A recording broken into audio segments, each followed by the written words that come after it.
Hello friend, welcome to my channel. আজকে আমি তোমাদের সাথে শেয়ার করব চাউমিনের রেসিপি। তার জন্য আমি প্রথমে একটি কড়াইয়ে অল্প জল দিয়ে দেবো পরিমাণ মতো। জলটা আমি গরম করে নেব।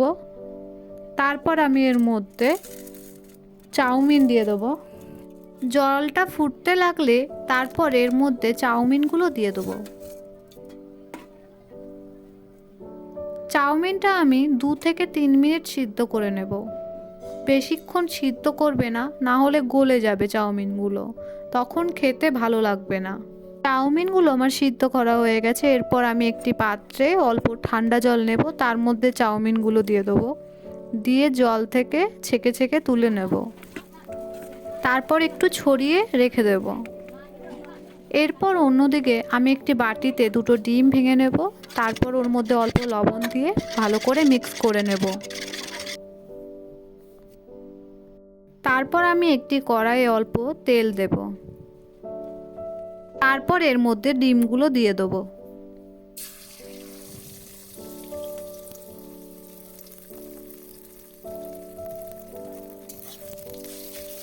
ডিমটার আমি ভুজিয়া তৈরি করে নেব ছোট ছোট করে।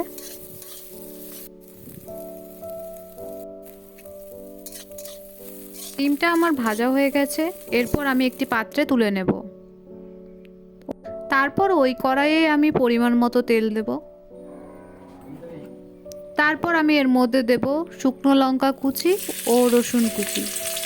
আপনারা এর মধ্যে কাঁচা লঙ্কা কুচি ব্যবহার করতে পারেন। আমার কাছে কাঁচা লঙ্কা ছিল না বলে আমি শুকনো লঙ্কা ব্যবহার করেছি। 1 মিনিট মতো ভেজে নেওয়ার পর এর মধ্যে আমি পেঁয়াজ কুচি দিয়ে দেবো। দিয়ে 2 মিনিট মতো ভেজে নেব।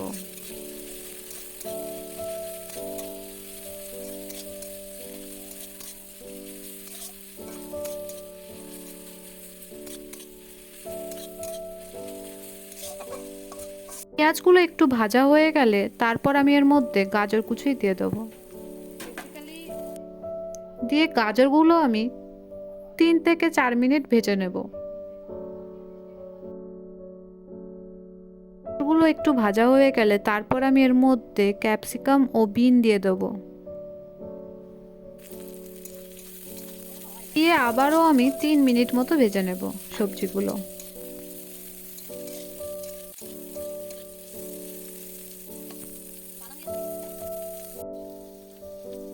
সবজিগুলো ভাজা হয়ে গেলে তারপর আমি এর মধ্যে চাউমিনগুলো দিয়ে দেবো। আমি এখানে একবারে সব চাউমিনটা করে নিচ্ছি।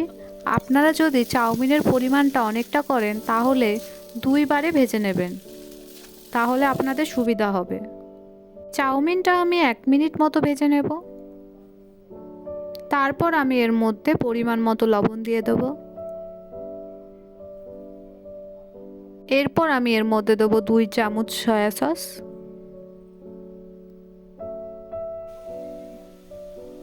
2 চামচ ভিনেগার। এরপর আমি এর মধ্যে দেব লঙ্কার গুঁড়ো। আপনারা এখানে লঙ্কার গুঁড়ো ব্যবহার করতেও পারেন আবার নাও পারেন। তারপর আমি সব কিছু বেশ ভালো করে মিক্স করে নেব। তারপর আমি 2 মিনিট মতো চাউমিনগুলো ভালো করে ভেজে নেব।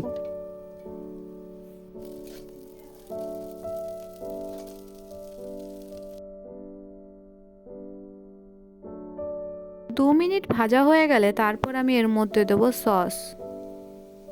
আমি এখানে টমেটো সস ব্যবহার করেছি। তারপর আমি এখানে দিয়েছি ভেজে রাখা ডিমগুলো। এরপর আমি এখানে দেব চাউমিন মশলা। এখানে আমি সানরাইসের চাউ মিক্স মশলা ব্যবহার করেছি। তারপর আমি সব কিছু বেশ ভালো করে মিক্স করে নেব আর 3 থেকে 4 মিনিট মতো ভেজে নেব চাউমিনগুলো। আর আপনাদের যদি আমার এই রেসিপিটা ভালো লাগে তাহলে লাইক, কমেন্ট, শেয়ার, সাবস্ক্রাইব করবেন। চাউমিনটা আমার তৈরি হয়ে গেছে। তারপর আমি একটি প্লেটে তুলে নিয়েছি।